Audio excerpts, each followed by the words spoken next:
Greetings and welcome back to Room 303 in Freshman English, and we turn back in our hymnals to page 160. We actually will be studying Rachel Carson's Silent Spring, a cutting from Rachel Carson's Silent Spring. However, I'm on page 160 because I want to remind you that before we did the Arthur C. Clarke text, If I Forget Thee, O Earth, we made the observation at 2a, and then, at 2b, and then also at 3a, that we are working, you see it on page 160? We are comparing literary works vis-a-vis theme.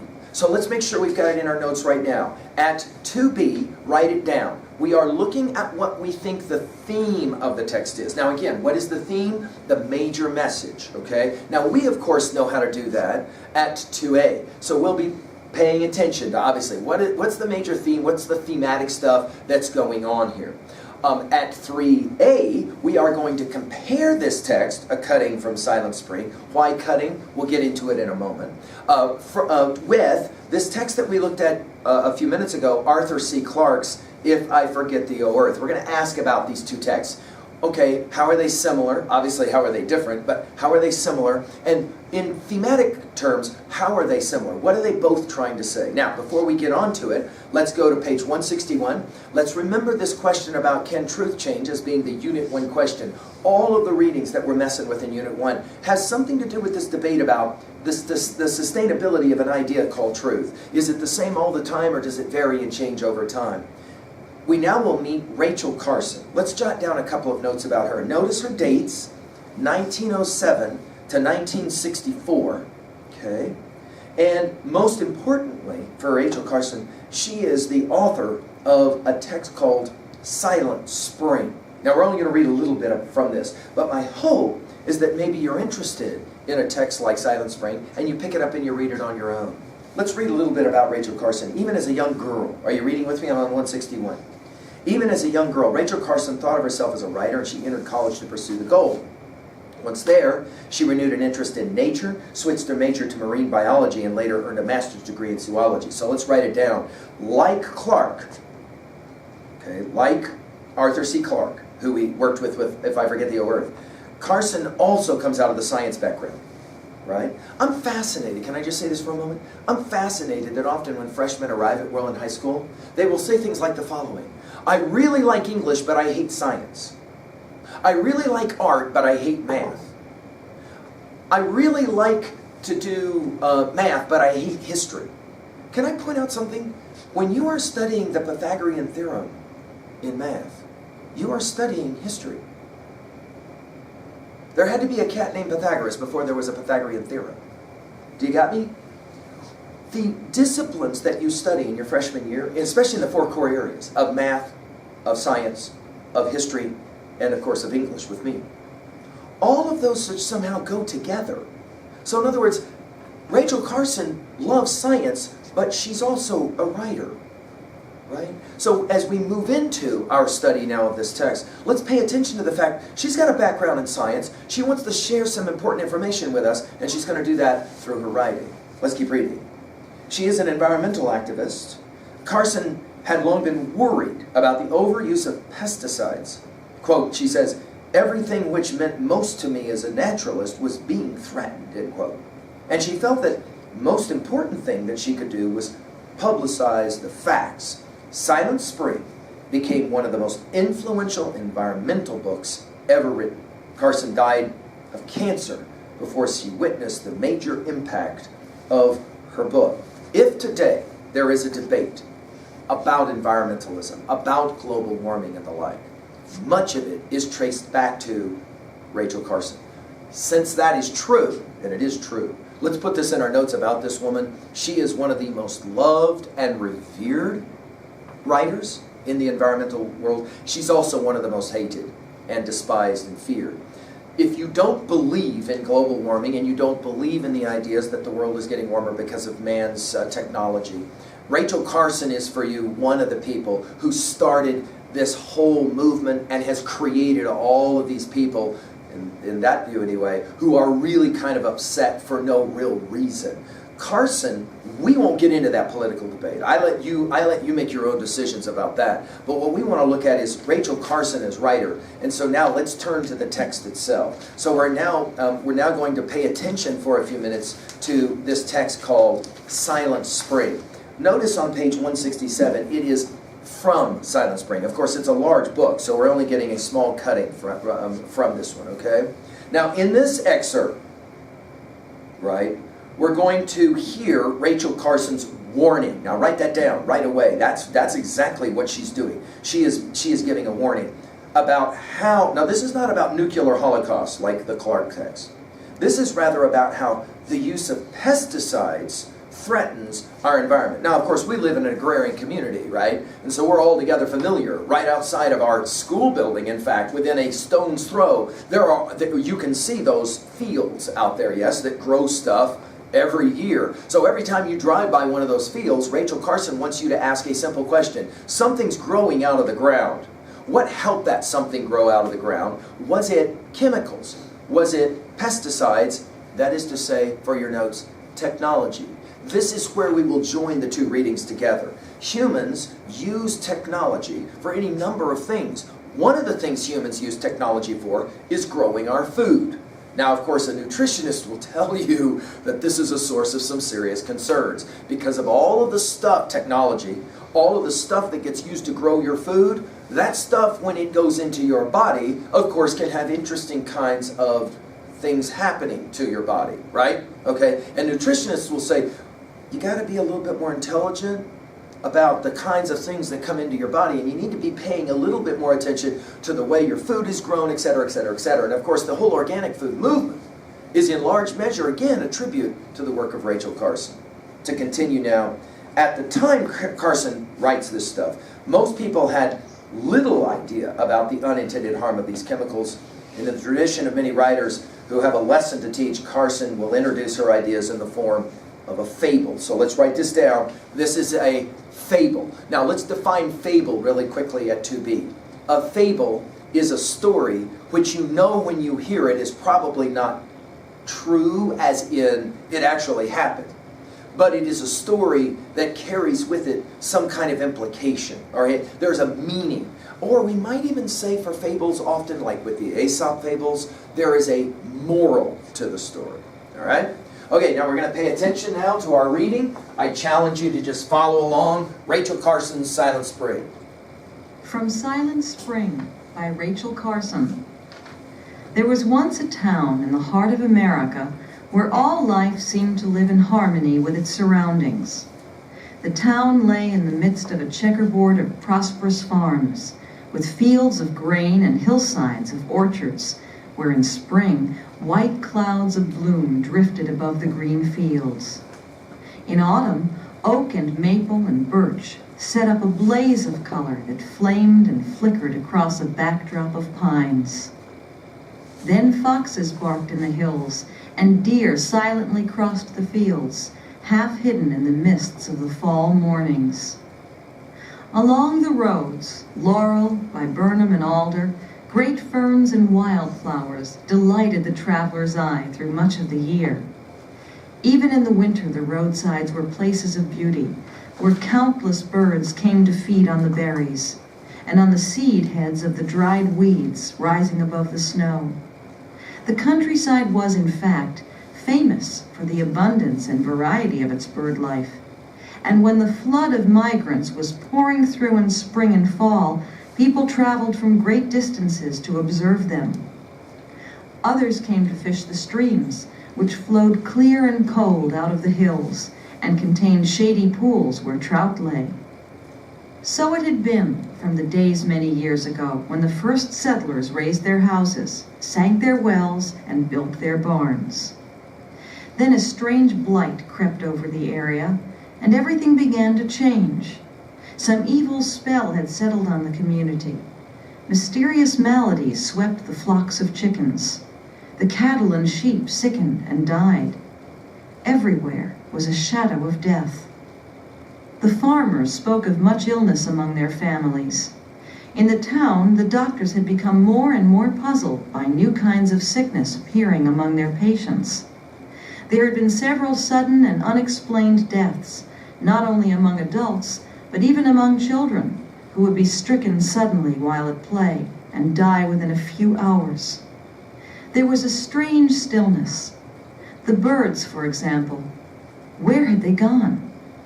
Many people spoke of them, puzzled and disturbed. The feeding stations in the backyards were deserted. The few birds seen anywhere were moribund. They trembled violently and could not fly. It was a spring without voices. On the mornings that had once throbbed with the dawn chorus of robins, catbirds, doves, jays, wrens, and scores of other bird voices, there was now no sound. Only silence lay over the fields and woods and marsh. On the farms, the hens brooded, but no chicks hatched. The farmers complained that they were unable to raise any pigs. The litters were small, and the young survived only a few days.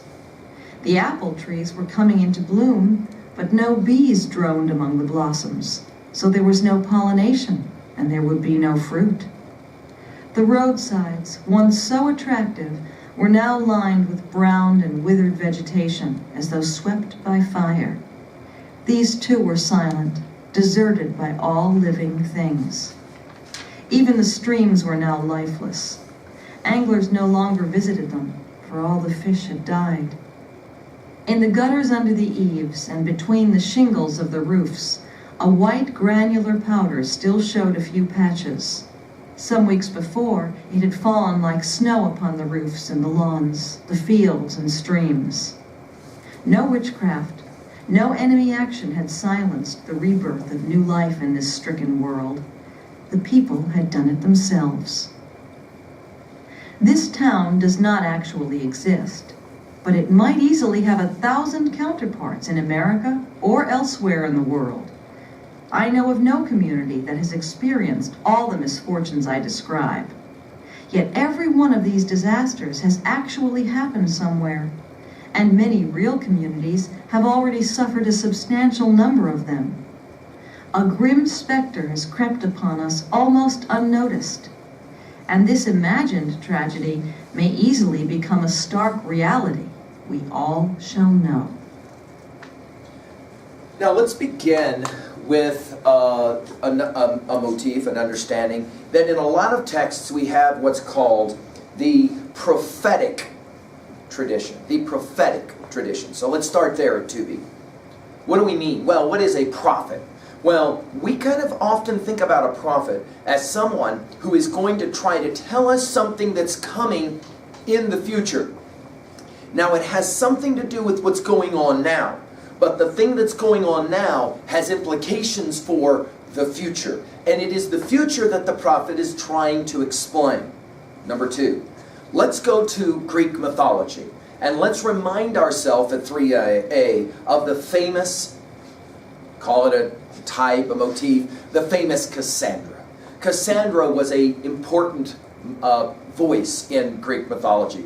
There she stood outside the walls of Troy. She looked at the large wooden horse that had been left by the Greeks, and one lone surviving Greek had said, "All of the Greeks have left and gone back home. No longer will we fight against Troy. The city has been left with this gift to the gods. Whatever you do, don't put it inside of your city. Burn it so the Greeks can have good luck to go home."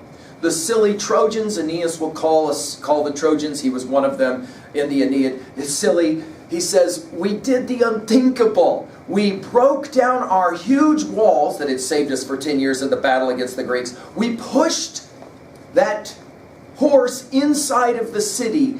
Inside of the horse, of course, were several Greek troops, one of them Odysseus, and under cover of night, this is going to be the reason why the city of Troy is going to fall, and everybody's going to get slaughtered. There was one voice, and it was Cassandra. And she stands there, and she says, "You guys, no, there's bad guys inside of the horse. Don't push the horse into the city." Cassandra has been given a blessing and a curse.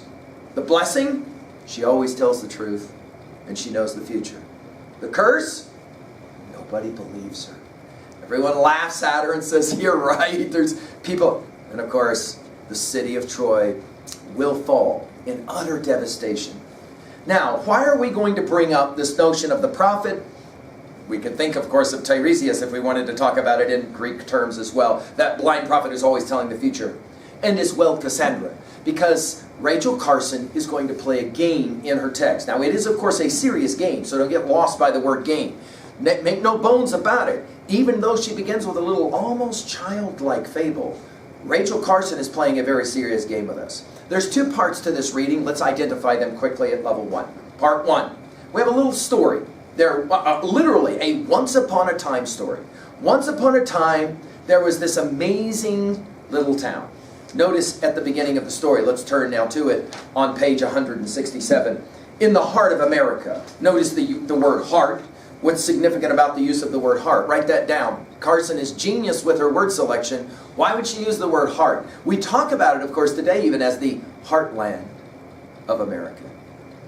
That is to say, the Midwest. We think, of course, of those states like Nebraska, like Kansas, like Iowa. The great states that do what? Well, grow all the food. When you walk into a grocery store, right, and you get your bread, I remember once long ago a freshman student asking in class, when they pick the bread from the trees, is it already in the plastic thingy, or do they have to pick it and put it in the plastic thingy? And of course, a number of my students were ready to laugh at her, and I said, wait. Let's find out what the rest of us actually know about bread. A number of my freshmen that afternoon were stunned to realize that when they're eating bread, they're eating grass. Blew their mind. Never occurred to them. Whoa. What are you talking about? I'm eating grass when I'm eating bread. Right. That is right. In other words, the heartland of America is where we grow all the food we get to eat, right? Of course, right? And, let's point out, the word heart is also significant because the word heart is the word that denotes the center of what matters and makes you. I mean, if your heart doesn't work, there is no you. Agreed? Right? In other words, it's the lifeblood. It pumps all the blood. So notice we are told, in the heart of America, you have this town and then the H word in the second line. It's an important word, and in many ways, it is the word of all words in this reading. Harmony. In other words, everything worked together. Carson is going to make the argument, as any biologist will, that there is, of course, this amazing kind of matrix or web of life. I mean, it's that way, right? And everything works together, as is easily evidenced by, I have a pal who's a biology teacher, and the first question she loves to ask all of her students, because she wants to prove to them that the study of biology matters, is, what would happen if we had no photosynthesis? I mean, just imagine it. Dude, really? Who cares? Photosynthesis, like really? Who cares? And of course, as we start to think about it, we go, oh, whoa. If you don't have any photosynthesis, you don't have any air. If you don't have any air, you don't have any life. Whoa. In other words, everything comes back to photosynthesis. No, it is not just some silly little thing that we have to do worksheets on in biology class. It's what allows us to live, right? Harmony. Everything works together. So all of this town, there is this harmony. And she, of course, goes then into some detail as she describes it. Notice all of the different ways to describe it. Why do you think she mentions so much about trees? Jot down in your notes. Of course, if you know anything about photosynthesis from your study of science, you know why she mentions trees. Because, of course, trees are the ways that we live. Without trees, we have no photosynthesis, we have no air, ergo, we have no life, right? But I'm going to point out that the key symbol, and we know this because of the title of the text, is on page 168. Jot down in your notes, why are birds so significant for Rachel Carson? Notice she mentions them at the very top of 168. She mentions the birds. The birds, of course, come, they feed on the berries, the birds live in the trees. She also mentions, of course, the marine life in the creeks, in the rivers, right? The trout that lay in pools. The birds are, of course, a key symbol. Why? Because, of course, on page 168, we have, first of all, the first part of the story is telling about this harmonious, idealized little town. And then the word then. Read it with me on page 168, first major paragraph. And then a strange blight, it's like a shadow, crept, it's a powerful verb, over the area. And everything began to change. And then look at the next adjective. Some evil spell had settled. on the community. Notice the colon. I'm teaching you how to read here. Notice the colon, and we're then going to get a list of all the terrible things that start to happen. Mysterious maladies, that means illnesses, over the area. And everything began to change, right? Notice, mysterious maladies swept the flocks of chickens. Cattle and sheep sickened and died. Everywhere was a shadow of death. Farmers spoke of illness. And then, the next paragraph, there was a strange stillness. The birds, for example, where had they gone? Ergo, silent spring. In other words, the key symbol of her text is, because of the pesticides that farmers and others are putting on the land, she says, you begin to have the ending of all life as best recognized by, you got no more birds singing in the spring, ergo, silent spring.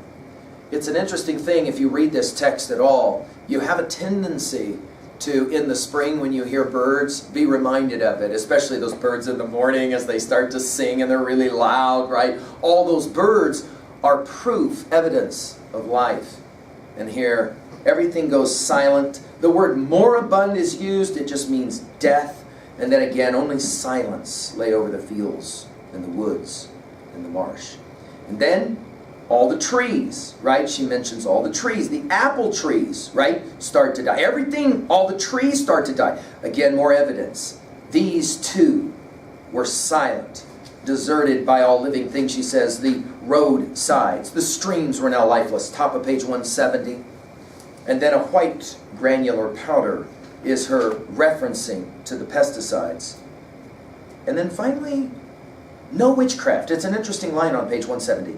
No enemy action had silenced the rebirth. Notice the word rebirth of new life in this. Notice the adjective stricken world. I've had students that have gone back and just studied the adjectives of this reading. All of those, like stricken, all of those words which continue to kind of make Carson's argument. The people, there it is, that's the theme. The people had done it themselves. In other words,